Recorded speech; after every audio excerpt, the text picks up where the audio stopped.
So we live together. Yep. We watch football together. Yep. We talk about football together. Yep. Why don't we just start a podcast? Sounds like a plan to me. Ladies and gentlemen, welcome back to the eye test. It's myself, Lyes, and my guy, CultureCams. It's actually been a minute, man. It's been a minute since we recorded a proper episode. Now, you might have seen an episode go out on BR's channel. We did a special World Cup draw, but club football is back. And I thought, let's talk about the trending topics. And I'm not going to lie, man. There's only really one place we can start. Because for 1 week, we have been teleported from the football world to NBA. This Salah, Carragher, Slot, triangle, drama, whatever you want to call it, makes me feel like I'm an NBA content creator. It's been crazy, the amount of drama. I want to ask you, because I feel like a lot of the topics have kind of been hashed out a lot of times. Let's focus more on the Carragher Salah side of things, because I think the Slot Salah thing has been talked about a lot. First and foremost, Carragher went on Sky Sports the next day to basically give his thoughts on the Salah situation. Do you think, because I told you, I think that should have been set up as a debate. You disagree slightly. Yeah, you were I disagree. happy that it came as a one solo thing. Yeah. I mean, look, at the end of the day, Salah mentioned Carragher. Now, people are going to say, well, Carragher mentioned him first. That's Carragher's job. You talk about players, you know what I mean? You talk about players. You said, come out, speak, whatever. He finally spoke and he mentioned, yeah, I know Carragher's going to talk about it. So if you know Carragher's going to talk about it, why do we need to have some debate? Let him speak, right? So I like that it was delivered like that because it allows us to have these conversations. And like, as I said to you as well, like the next day he's on CBS or whatever. Then Micah, Henri, you guys have your debate. But I think it was good that Carragher was uninterrupted. Say how you really feel. Because Carragher could have been saying something, and let's just say it was Madison. Oh, yeah, but Carragher, and the next thing you know, they're going somewhere else completely, right? So Carragher, get everything you want to get off your chest. Nobody stopped you. You can't later try and say you were lost in translation. You can't later try and say, oh, you didn't get to finish what you wanted to say. No, 8 minutes, cipher, you gave us. Yeah, 8.5 minutes. We know exactly what your thoughts were on that matter. No interruptions, no misunderstanding. We know where you stood. And I like that. And also, just thinking if I'm like a broadcaster, that's what I would want. For them, of and course. For them, yeah. just go and have the floor. And do you know why I'm saying that? Come on, when Salah said it, we all were like, Carragher's going to go off. It's better that they gave us, like, we all built up that Carragher's going to go off. I'm sure none of us even thought he was going to do what he said. But the fact that it was him, we all anticipated it. Everybody was tuning to MNF for him. I'm happy he got the floor just to say what he wanted instead of somebody else chiming away. But David Jones did jump in a little bit and say, well, hold on. Point, yeah. Well, you did say he's lost his legs. So, and that was actually quite a viral moment. But yeah, I like how it went down. Do you like what he said?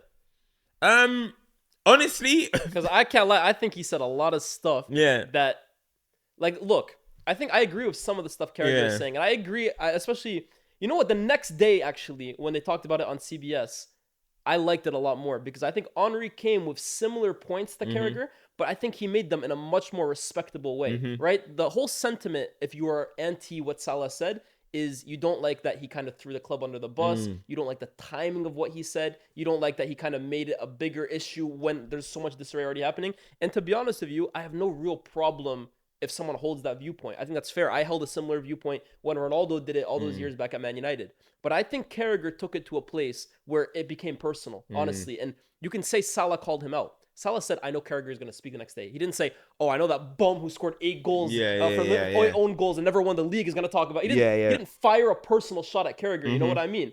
Carragher then took it to the next level by mentioning things that I don't think needed to be mentioned. Carragher keeps saying, oh, I'm just trying to protect the club. You were trying to protect the club, but you did it with your own interests at hand as well, too. And that was doubled down the following day when he quotes that picture of Salah saying, I can't remember the last time I wanted Liverpool to win as bad as now. It became more than just a club versus Salah thing. It became a Carragher versus Salah thing when I don't think it had to happen. This whole thing about bringing up Chelsea and bringing up Egypt and then bringing up throwing the right back under the bus, all of a sudden, it felt like you were trying to create more narratives to almost attack Salah when I don't think it needed to happen that way. No, obviously Carragher got personal with it. I'm not like, the thing is, because I wouldn't say he was like abusive or anything like that. So I'm just like, whatever, he spoke in a football matters. Everything he did, he kept it kind of football, right? So for me, Well, what was he gonna say? No. He's not gonna do what Stephen A. did as a father. He's not no. But you know what it is? It's like sometimes see some of the reactions, and I think some people are like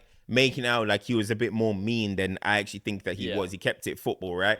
But the thing is, like, yeah, he got personal. Of course, he got personal with it, and he started deviating into his own points 100%. And his own kind of thing. But I think what Carragher's trying to do, because I'm trying to be balanced. I'm more towards Salah. Everyone's seen my videos. If you haven't, go check my Instagram, go check my YouTube. Sure. I'm more pro Salah, which I'm sure we'll get into. But I do think there's an element where it's like Carragher was basically trying to build the image of Salah. Carragher has taken away from this that Salah's selfish. Yeah, yes, that's his whole thing. Yeah, so what Salah did is selfish. So Carragher was painting a picture to us of why he thinks Salah's selfish. Yeah. Now, did it need to go there? Could you have just kept it on what he did? Probably should have. But basically, he's trying to paint that like, because Carragher has taken it in a way that Salah is basically like me, which he says. Yeah. My goals and assists last season, I don't have to earn to play, which I don't think Salah was trying to say. I think he was just trying to say he deserves more grace. I agree. But the way it was said, I don't need to earn my place in the team. Okay, if you want to take it verbatim, cool. Don't want to read between the lines, fine. But he's taking it that way. So he's basically trying to be like, oh, you think it's all about you? Let me show you why it's not all about you. At Egypt, if it was all about you, you would have won. At Chelsea, you would have succeeded. Whatever. But he's basically trying to paint that. But it came out, it was harsh. And even his face, like he was furious. Bro. He was vexed. It got personal. It was definitely personal. It was definitely personal. But Carragher's agenda, or what he was trying to deliver, is Mo Salah, you're a selfish person. Don't think that it's all about you when your teammates help you win at Liverpool. Your teammates your team, if you were so good, you would have done it with Egypt. But it's your teammates.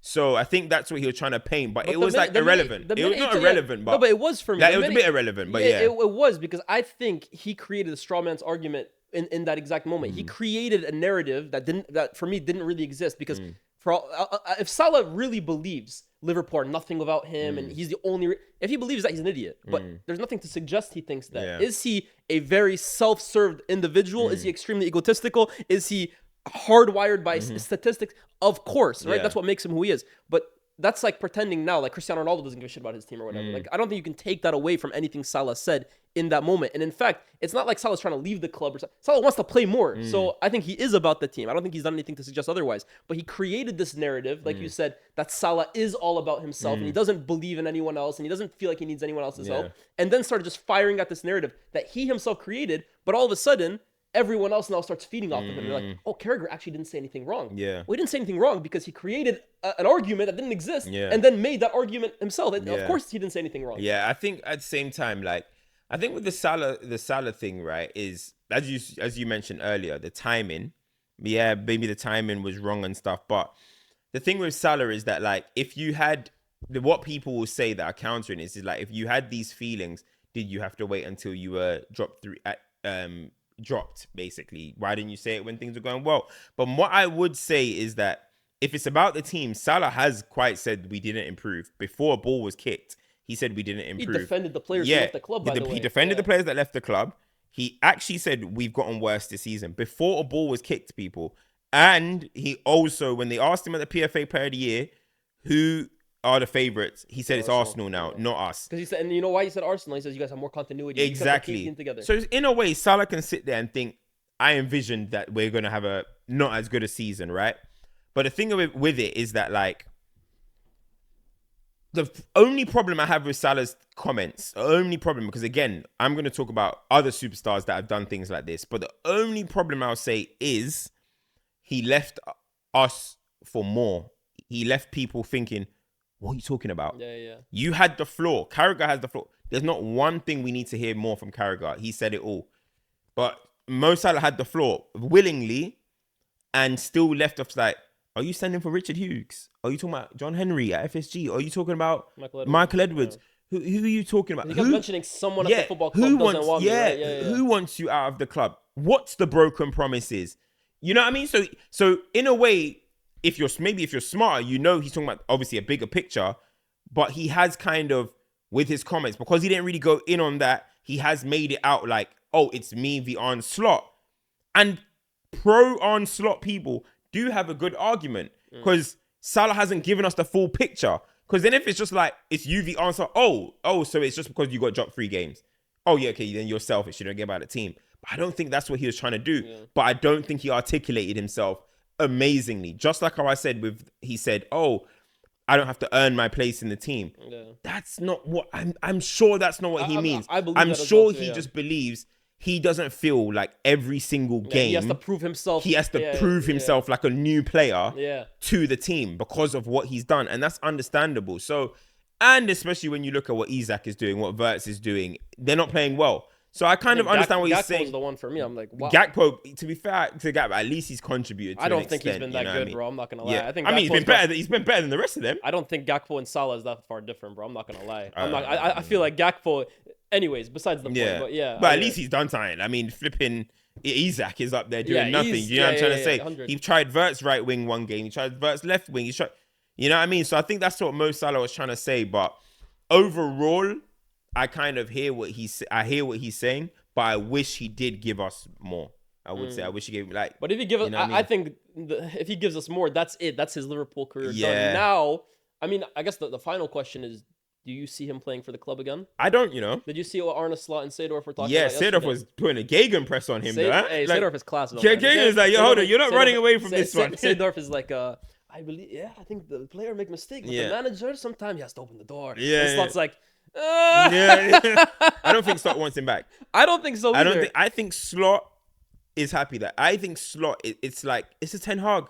I think it's the Ten Hag. Yeah. I think don't forget, Salah said from nowhere our relationship has broke down. That means Arne Slot, whether maybe it's Salah's ego, he's hard-headed, but that means Arne Slot did not communicate at some point correctly with his star player. That's the same thing with Ronaldo and Ten Hag. Yeah. Ronaldo does not respect Ten Hag because he thinks his communication was trash. And Arne Slot even came out and said, well, there's been no communication, right? He said, we've spoke once. I think he said we spoke one time, and that's only recently to tell him he's not coming back to Milan. So there we go. There's a breakdown in their relationship. So I think Slot doesn't mind this happening. I think this might even be a relief for Slot. I think Slot is looking at it like, oh, he just gave me the way to actually have validation that I don't need him in my team going forward. I don't think Slot wants him back. And I was seeing what you're saying. Slot kept saying to Seedorf, well, okay, that's your opinion. You know what I mean? Like, you weren't feeling what Seedorf was saying. Seedorf was saying, like, players make mistakes. Like, if a player makes a mistake, he must apologize. He must admit he made a mistake. But basically, Seedorf was basically trying to say, well, you can apologize as a manager. Right? You should open the door, go to him and be like, bro, there's numerous times. Everybody loves to, anytime there's a player-manager beef, everybody goes to Sir Alex Ferguson. He did this around this story. He did this to Yapstam. He did this. People are not talking about, Ferguson used to apologize, bro. Yeah. There's numerous stories where they'll say, Ferguson went to Ryan Giggs and been like, yo, I battered you because I needed Ronaldo to hear it. I had to use you as a scapegoat. Do you think Sir Alex would ever do that if something like Salah happened? If a player ever came out the way Salah did, do you think Sir Alex would ever be as forgiving? Because you're talking about, he digs out a player to do this, to send a message. This is different. Wayne Rooney did. Wayne Rooney called him out. You know what I mean? Wayne Rooney called him out. Yeah. So why not? Bro, the thing about Ferguson is that Ferguson, that's true. High premium players, he fucks with you, bro. Like, sorry for the language, but if you're a top player, he will find a way for you. Like, bro, Ronaldo, Ruud and Yab, they were, bro. Like, do you know, Ruud? This is the thing. So maybe this is where I'll give Arne Slot. Now, I'm not saying Arne Slot has to apologize. I am not saying that. If you don't want him out in the club no more, yo, air this guy, bro. I don't mind that. Like, Ten Hag didn't want Ronaldo. Air this guy. He didn't give a damn. So if Slot wants to do that, then do it. Because Salah is in the same... Everyone keeps saying, again, everybody keeps saying, Ferguson got rid of this. Ferguson has said numerous times, the biggest mistake of his career was being hard-headed with Yapstam. Yep. That is the only player that Ferguson let go when he wanted him. Yeah. Ferguson wanted to keep Stam. It's the only one where he made a mistake. He didn't give a damn about getting rid of Beckham. He didn't give a damn about getting rid of Ruud. Ruud was starting to, I want to say over the hill. Is that easy but he to didn't. Say in hindsight, he didn't care about Roy Keane. He didn't. Roy Keane had the knee injury. Roy Keane was didn't cooked. care. He didn't. Is it easy to say in hindsight with Beckham and Van Nistelrooy? I genuinely think. I don't know. I think that's a little different. Keane was cooked. Like, no, I think Ferguson was happy to see that he saw that Beckham was becoming a celebrity over a football player. Sure. He was happy to see him go. Watch Beckham's documentary, bro. Ferguson just called him one day and said, "Yo, I've accepted a bid. Bye." Bro, Ferguson called him and said, "I've accepted." No, not even Ferguson didn't even call him. The staff at the team said, "Yo, we've accepted." He called Ferguson. Ferguson didn't answer. Ferguson then said, "Yo, I accepted. Bye." Bro, he didn't speak to him on his way out. So he saw him becoming a celebrity. Let him go. He didn't care. Van Nistelrooy was a problem for him. He wanted to prioritize Ronaldo. He bought Louis Saha already. Yeah. He wanted to prioritize Rooney. He said, bye. Ferguson, with the players that he liked. Bro, if Eric Cantona did Salah, you know Ferguson would travel to France, buy the freshest baguette and give it to Cantona and say, please don't leave. Yeah, but bro, please don't leave. But okay, here's the difference, right? Slot is not Fergie, right? First of all, he doesn't have the pedigree of him. He doesn't have the power at the football club. In fact, Slot is fighting for his job every single game while this is happening, right? So from a Liverpool perspective, obviously, I guess this is reading, seeing the forest through the trees, right? But I think they are happy to see the back of him. Is that kind of where you're coming from as well? I think so, yeah. So you think... I think the club... So you don't think Salah will play another game for Liverpool football? I don't think so. The club was so quick to say they're back in Slot. You know, sometimes you just let the... Don't you think they had to? Bro, didn't it take like 2-3 days for us to address Ronaldo's presser? Sound like that. These man within hours were like, yo, we're back in Slot. Immediately, James Pearce, their mouthpiece, or Paul Joyce, whoever it is. This is really... Boom, we're back in Slot. One of the craziest exits of a club legend we've seen. Like Cristiano Ronaldo was big, right? But he was like the second stint Ronaldo, but even still, what he represents is huge, right? Like that's a sour way for a legend to go. This is up there, bro, right? Because you think of most players, most clubs, GOATs are like legendary figures. You typically get this, either they go out on their own terms or father time, or you know what it is. They get a graceful exit. You don't often get it as like toxic as this kind of feels at the moment. Is there other ones we can think of in terms of a player leaving like this?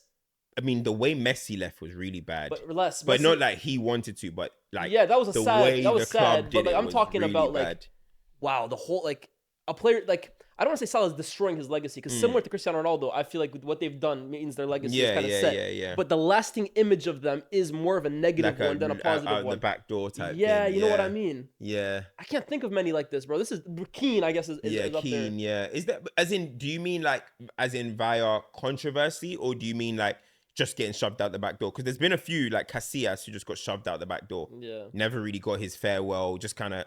But again, you know that was more the manager. Yeah. That's what I mean. Like you mean like actual making it beef, it feels toxic at Liverpool right now. Which, by the way, we haven't been able to say a situation at Liverpool feels toxic. The culture feels toxic since before Klopp.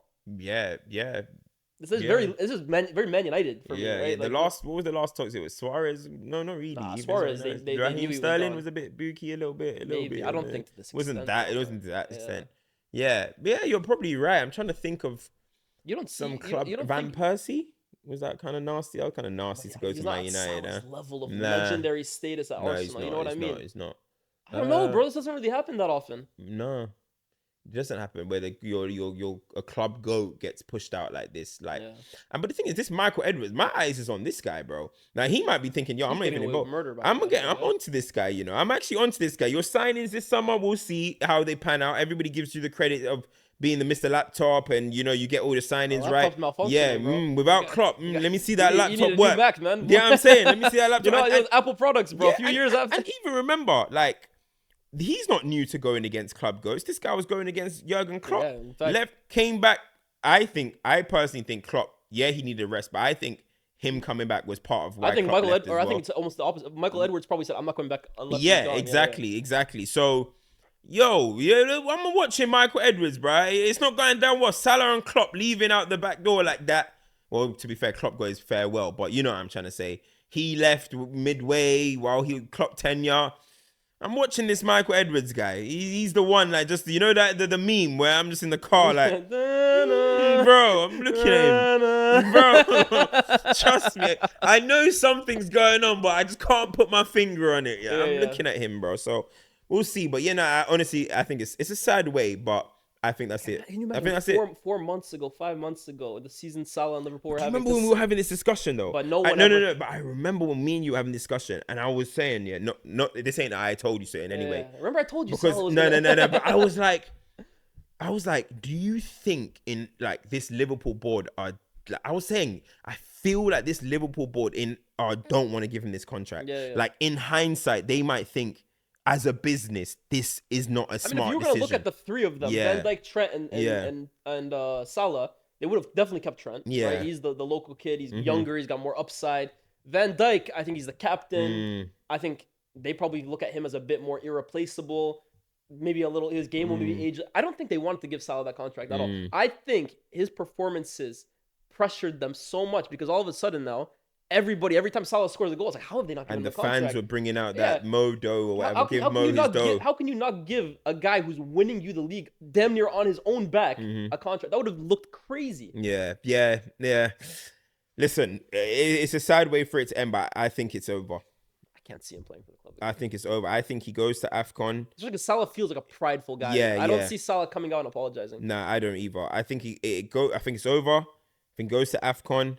I think Rami, his agent, gets to work. I think we see Salah in Saudi have a quick end to the season, go World Cup. No, it would be a crazy coup for the Saudi league. You're getting the biggest Muslim sporting figure into your own league. And I think the question is too, do you think Salah still has like, how washed is he? You know what I mean? With Cristiano, I felt he was washed. I'm not going to lie. Yeah. And then the World Cup happened. I'm like, oh yeah, he's definitely washed. Relative to what he is. Yeah. How washed actually is Salah? The thing is, Salah... Like, how much is it the team stinks right now, and how much of it is he's actually just losing his leg? No, the team doesn't help, but I think he is getting a little bit washed, right? I think he's getting a bit washed, but I don't think he's any more washed than KDB was in his last season. I don't know. KDB was... I don't think he's that. And KDB's playing for Napoli, you know? Yeah. Modric in his last season at Real Madrid was looking a bit... Now he's all of a sudden reinvented himself. Italy. Serie A, time works different, bro. Bro, you know what I'm saying? You telling me Salah can't run a little... You know dog years and real life years is different, right? Yeah. Dog, bro, time works differently in Serie A, Facts, bro. If bro. you're 30 years old in the Prem, you're 25 in Serie A, bro, man. You telling me Salah can't run a schmuck over at flipping Atalanta or something? Go back to Roma, man. Or Roma. Bring Roma to glory. Roma on a title race. Juventus, you know they're always doing them things. So I don't think he's washed that he has to leave Europe. Like, I think Salah can still play at a high level. So I think he's not. I don't think he's out of his prime for sure. But I don't think it's enough that he has to go Saudi. But I just think it makes the most sense at this moment, personally. What do you think? I'd have to agree. I think that escape plan, quick. I think he's gonna go Saudi. The money, they've been chasing him for a minute.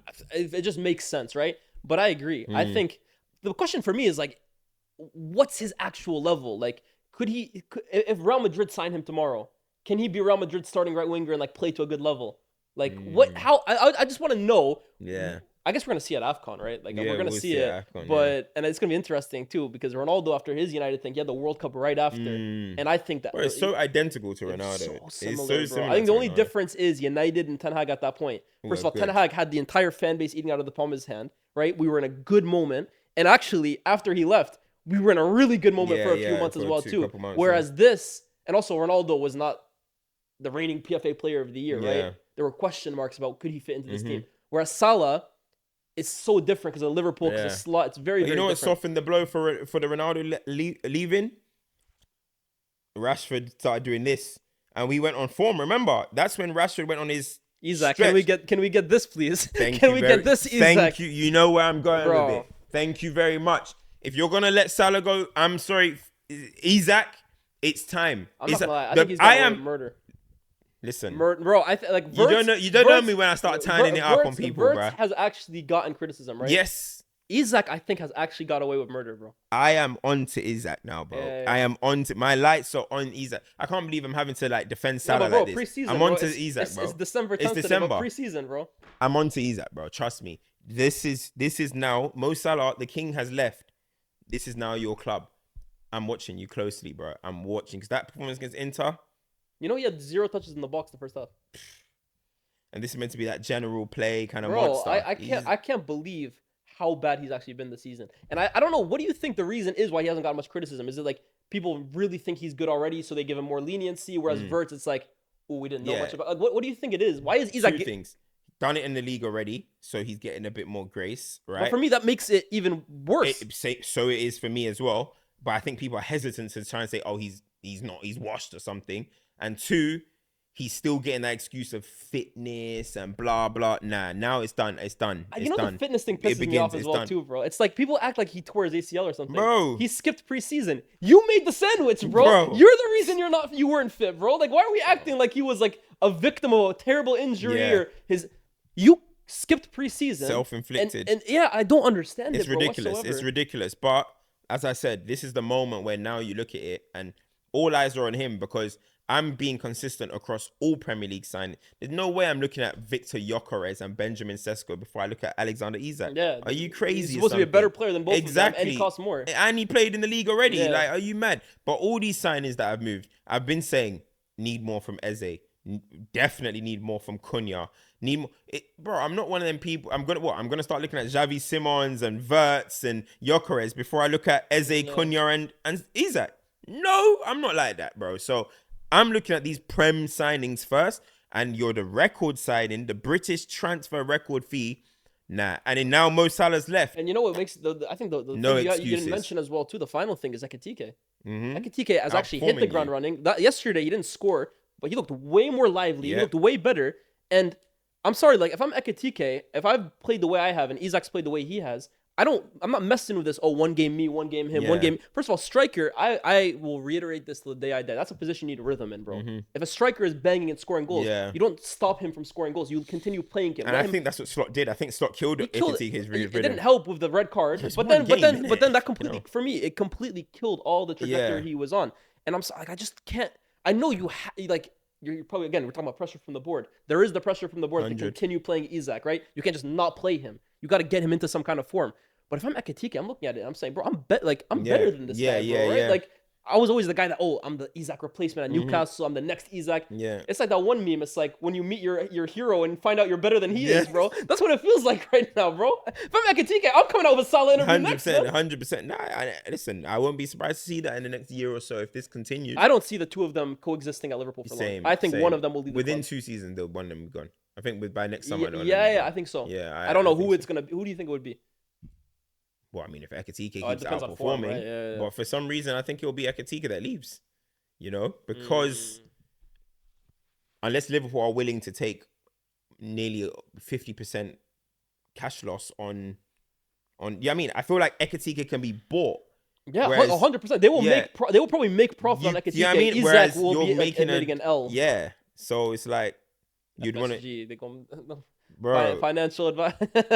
Bro, listen, they got things to focus on. But yeah, man, I don't know. Liverpool are Liverpool at the moment, but they had a good win, to be fair to them, and that's what they actually needed, that win against Inter, because if they lost, you know what's crazy? Yeah, I mean, now Slot is puffing his chest a little bit more. No, that's the biggest win of his Liverpool tenure literally. For me, honestly. Because now all of a sudden the Salah thing too, like every loss now makes it look even worse, but every win justifies your decision, if anything, right?